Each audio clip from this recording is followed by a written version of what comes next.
Welcome to Story Icon. I'm Melissa Evans, and this is the podcast where iconic women share the stories behind the empires, movements, and legacies they built, the stories that shaped them, the moments that refined them, and the wisdom they now carry forward for the women rising behind them. Because behind every icon, there's a story that's rarely told, and here we tell it live on air. And today's guest is Kristin Gutierrez, a Long Beach real estate agent, investor, ADU strategist known for helping homeowners and buyers identify properties with real income and growth potential. After years in consulting, sales strategy, investing, and renovating properties, Kristin made a bold pivot in 2026 and went all in on real estate, combining business strategies with hands-on construction expertise. And today, she helps clients maximize property value through smart renovations, ADUs, and rental income strategies that actually pay off. Kristin, welcome to Story Icon. I can't wait to dig in with you. We're so happy to have you. Oh, Melissa, thank you so much for being an amazing woman, amazing leader, an amazing friend. And I'm always just happy to break bread with you. So thank you. Awesome. Well, let's just dig into it, shall we? Yeah. We want to make the best of our time. So tell us a little bit about your new pivot to this passion of yours in real estate and the story of how you came to this. Right. So, like, have you ever bought a house Mhm. or been involved in a transaction? And then are you somebody like either Melissa or the people listening that like wants to kind of know all the ins and outs and doesn't like to be in the middle? Like, I'm like, Absolutely. get me closer to the source. And so I had moved to California in 2015-ish, and I was just renting a cute little apartment in like along the shore. And my boyfriend, then to be husband, now ex-husband, he had just gotten his real estate license. And it was fun for me to like scroll the MLS and search for properties because imagine 2015 is already 11 years ago. Like Wow. Zillow existed, but not in the way it does now. So true. And we saw this condo, that like had a 1,000 plus square foot balcony. No joke. It was an unbelievable property, this building. And we went to see it just for funsies, and all of a sudden I'm making an offer.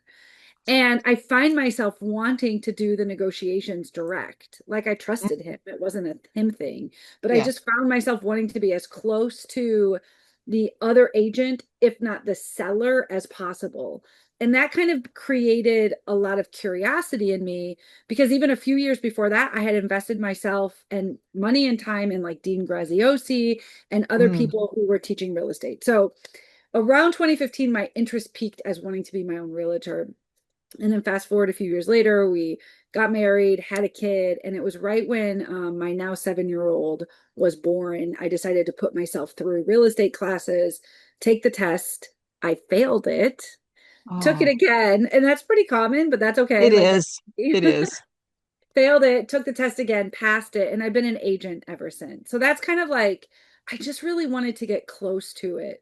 And then ever since I was an agent and or also through his license, we had bought a duplex, sold a duplex, we sold that condo, we bought the house that we share now, and I've helped, a handful of people along the way.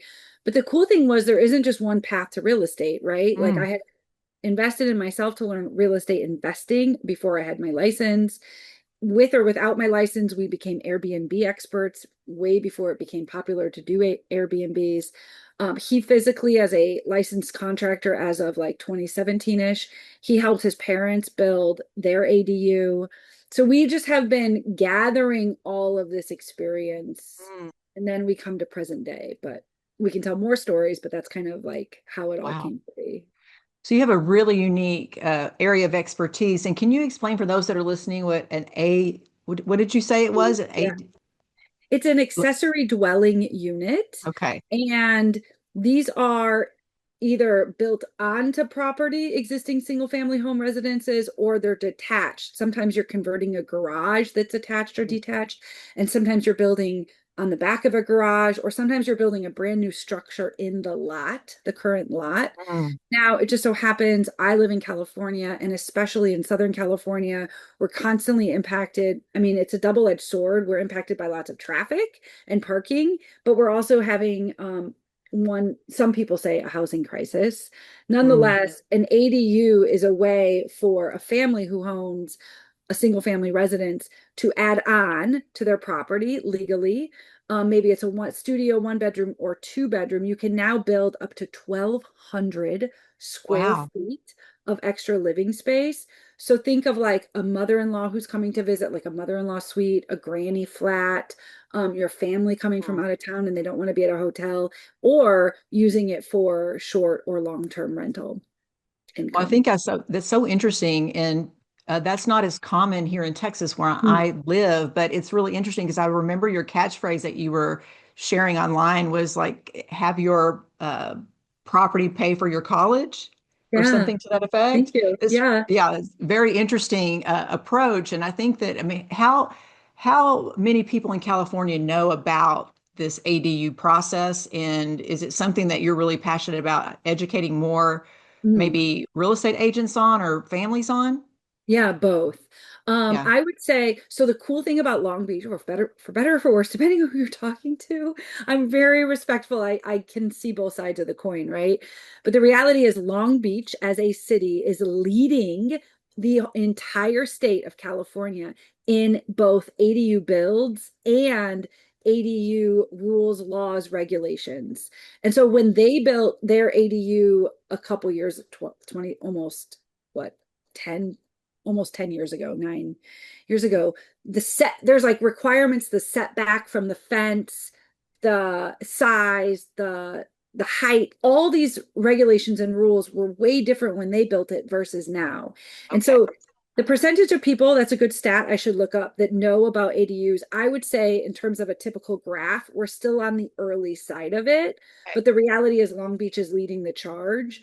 And so maybe in this area it's a little bit more common, but our goal, me and my ex-husband, is to educate both homeowners, both other agents, contractors, investors, in state, out of state, because it dramatically changes the potential of these really, otherwise considered overpriced homes.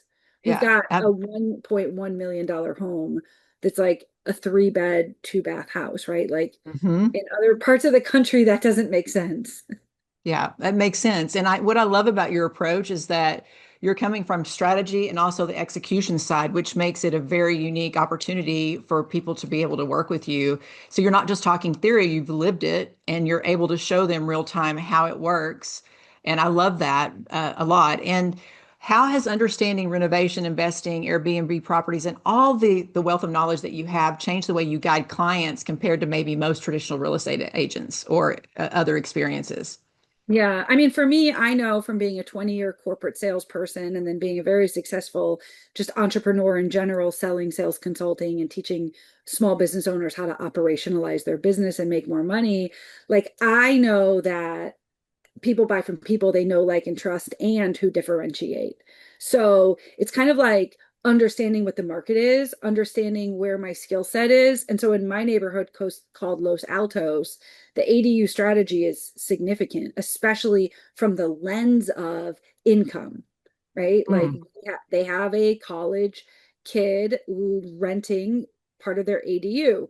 We have college kids in their primary residence on this side of a house. So it's like this is an income producing neighborhood with, I mean, every fifth house is maybe income producing, but the majority of the neighborhood is still family residences. Nonetheless, the other neighborhood that I'm farming is called Park Estates. Now, these Mm. are residences. These are multi-generationally handed down homes that are sitting in trusts that never even go on the market. And while some of the homes do have ADUs there, they are governed more by their own HOA. And I mean, at the end of the day, the play for an ADU in that neighborhood is more like extended living space, Mm. allow your in-laws to come stay with you, like maybe having your kid who graduated from college be able to live back in their childhood home, but like off the main residence. So it's Right. kind of knowing who you're talking to, and you're a Hmm. salesperson, so you know this, right? And Yes. curating the message to make it so that it's not like a blanket statement. Right. I'll say that that charming tagline you saw, what if your backyard could pay for college? So that's going, I'm so excited, on the elementary school fence Oh, on the fun. main road where my kids go to school. And because that school is in Los Altos, and again, that neighborhood, we live in Los Altos, and do we want it overrun by income producing ADUs? Probably not. But at the end of the day, right, if we've got kids in college and we start to make decisions today, what if our ADU could, or our backyard could pay for Yes. college? That, So that that's yeah, such an amazing approach because I mean, we think about bringing our kids into our companies when we have children that work for us and how you can leverage that while you're helping your child learn more about entrepreneurship. It's a very similar thing. Not only are you leveraging in for college, but you give them a safe place to be so that they can start spreading their wings after college or during college and save money so that they can go out in the world because we know it's expensive or we wouldn't need ADUs in the first place. Wouldn't need income sure. producing properties if the world wasn't so expensive. So I really love that. So Yeah. let me ask you this. So switching to the real estate world, how passionate are you, or do you see a need right now? How many agents really understand this aspect of the business? And is this an opportunity for maybe other agents to learn from you, grow with you, to learn more about it so they can increase their income too? Yes. Yes and yes. I do believe because like I'm new to like going all in on real estate in Long Beach. So I'm starting to show up at my membership association meetings, right? Along with like reorganizing my calendar because I've built my business the last 3 years plus in corporate. I spent the 10 of the last years working remote, working from home.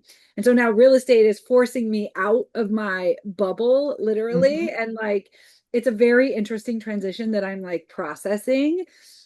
But I'm going to the association meetings to meet people, the Long Beach broker preview, the this, the that. And so as I meet more people, I'll be able to more answer that question.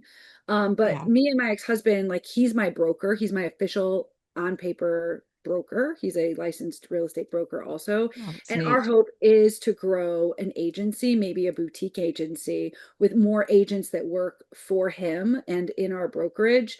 That then the angle would be you've got in-house construction, right? And our specialty is ADUs because as the state and city continues to make regulations easier and adopt, it is one of those interesting things that there are certain pockets of Long Beach as a whole. Long Beach is pretty big, uh, Mm. that the ADUs are, you know, could actually make the difference between being able to buy a second home as an investment property and or make money off of your current home. It's interesting when I'm hearing you talk and I'm thinking a lot about pivoting. And so I really I don't know, I think this is a good place to fit it in. So you've made some really bold pivots in your life, and you shared some of your story before. And I don't know if you want to share a little bit of that. You can, if you'd like, about the different pivots you've made in your life, and now pivoting into. And I know for sure this is going to be an amazing, successful next chapter for you because of the success that you've created over and over again in every chapter of your life. But I don't know. I'd love to hear a little bit about pivoting from career and how that has affected your excitement for what you do and what you would want to say to women maybe or other agents out there or people that want to start in real estate who maybe are thinking I'm too old, I'm too young, I'm too this or that, and I have an expertise in another area. Maybe sharing a little bit of your story and also how they could pivot might be really beneficial for our audience to hear. Yeah, thank you for that. I think it's so, I mean, I follow people like Gary Vaynerchuk and Tony Robbins and Mel Robbins, right? Where people do say like it's never too late. And sitting in my solid mid 40s now, I do really firmly believe that. I love the reels and the posts that come across my desk that are like most people make their first million at 45 and Mm, beyond, which all ultimately already says you're never too late. And it's not just your 40s, it's your 50s, your 60s, your 70s, yes. right? But I get it when you're in the thick of it. What happened to me on April 17th, 2023 is I unexpectedly lost my corporate six-figure job. Now, the reality was, man alive, like I was constantly chasing a shiny object. So wave your hand at us virtually if like you know what shiny objects are, right?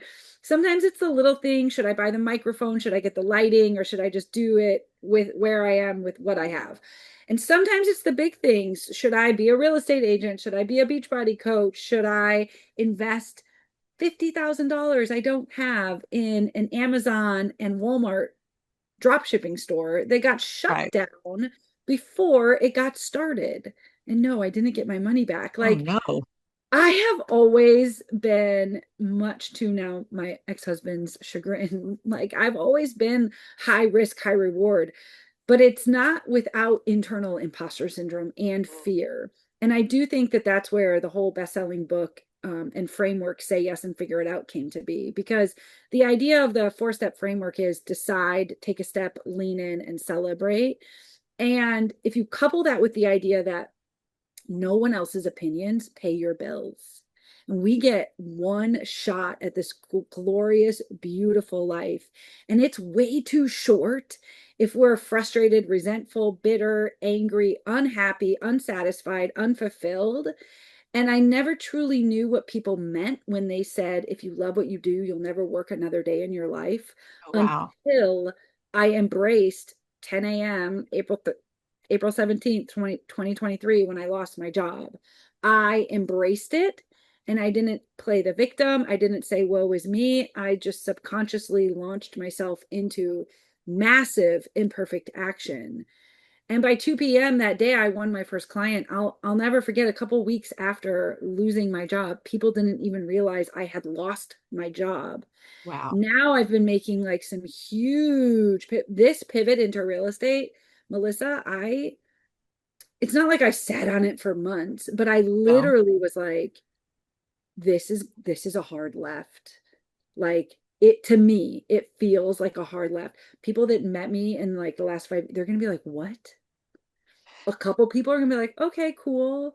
My family, or maybe other people, and I don't mean to say it like that, but like other people will be like, oh, there she goes again. Mm. My best Reinventing friend, herself. love her to death.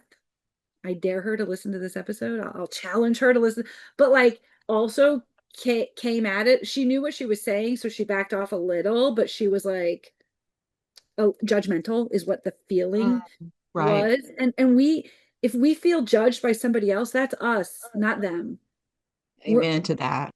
right. And so how do you take advantage of this beautiful one abundant life we have if instead we're staying stuck out of stubbornness or principle, when we should just be going all in on all of our dreams, like our life is on fire because we literally only get one chance at this thing. There's so much in what you just said, Kristen. Thank you for sharing that. It's so powerful because the world teaches us, don't you agree, to just do the linear path and get a job, get a degree, go down this path, retire some way day. I don't think that's the truth anymore. Obviously, it's never was the truth. And when we reinvent ourselves, people will say those things like, "Oh, here she goes again." Yeah, here I go again, leveling up to my Yeah. next passion, to the next thing. And every single time you've done this, Kristen, in your life, from my observation, you've been super successful. And there's a joy in, and I even think, I remember my pastor saying this, like, if you just follow your joy, God brings in what you need. And, even if you're not a believer out there, the idea that following your passion and your joy is what actually creates success, gets you out of your head. You can't fail at what you do. And I'm super excited about this real estate chapter for you, because I see a whole, I know you're seeing it too, this idea of being able to train other real estate agents to do the work that you do, to help women maybe even step out of their comfort zone and become investors, and that the sky is the limit for what can be built from this one platform. Absolutely. And there are so many women out there right now that are on the verge of wanting to start a real estate business, that are going to hear this episode and say, I can do it. And it's that ripple effect that we create, which takes me to legacy. So I think part of what I really admire about you, Kristen, is that you have this drive for legacy, and that's for family, for the world, for others. So what is that? What does this mean for you? Do you think about legacy when you're thinking about starting this next chapter? Yeah, I have been thinking about legacy, and I don't know about you, but like for years, right? Like it, Yeah, it before I had kids, and legacy isn't only if you have kids, it's just like right. what is the imprint we're leaving on the world, which is why when you write a book, even like your first or next best-selling book, I mean, that helps to create legacy. Um, and so I do think about it, and I think about it in like the last 3 years, I spent a lot of self improvement, self coaching, and then coaching others on this idea of living in our imagination and stop worrying about like what if things go wrong and stop worrying, start thinking about what could go right and dreaming again, because society teaches us around the age of 7 to stop living so much in our imagination and work, right? And there are seasons of work in Yes. like I am pounding the pavement literally and figuratively to stand this business up from the ground because I have no leads, no referrals, no nothing, that I'm inheriting.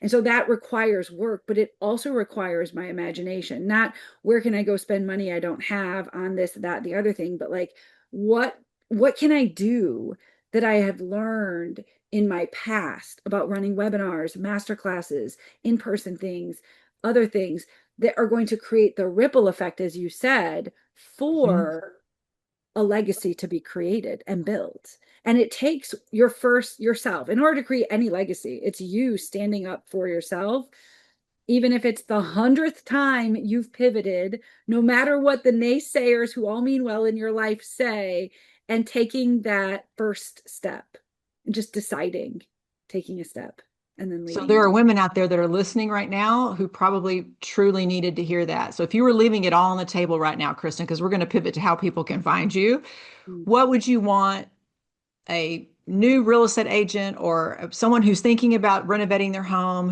or whatever it may be, what would you want to leave with them? Maybe it's about success. Maybe it's a message about success. But if you just wanted to put a cherry on top of what you just said, what would you want to leave our audience with today?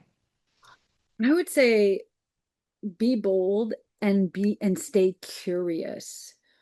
This is like the universe is always pointing you toward the thing that you're meant to do next without realizing it. One of my clients at the end of 2024, so about a year after I lost my job, that I won, not ironic now, was a real estate agent. So shout out to Mm, Latrice. She happens to be also local to Southern California. And she was, I met her in another community. So you're always like, stay out, stay curious, be bold, take action, right? Get involved. mm. And she came to me and was like, what are you doing? And I was coaching small businesses and entrepreneurs on how to make more money. And I knew I could help her because the strategies that I was teaching others would absolutely work for her. And sure enough, like we started working together, and we then did a VIP day in 2025 together. It was like so fun. And it was like, I recently saw that she has 6 listings in 1 month. And Oh, when I met wow. her originally, I don't want to put words in her mouth, but it was kind of like, I don't know if she what she was doing, if it was full time or not. And her kids are also very young.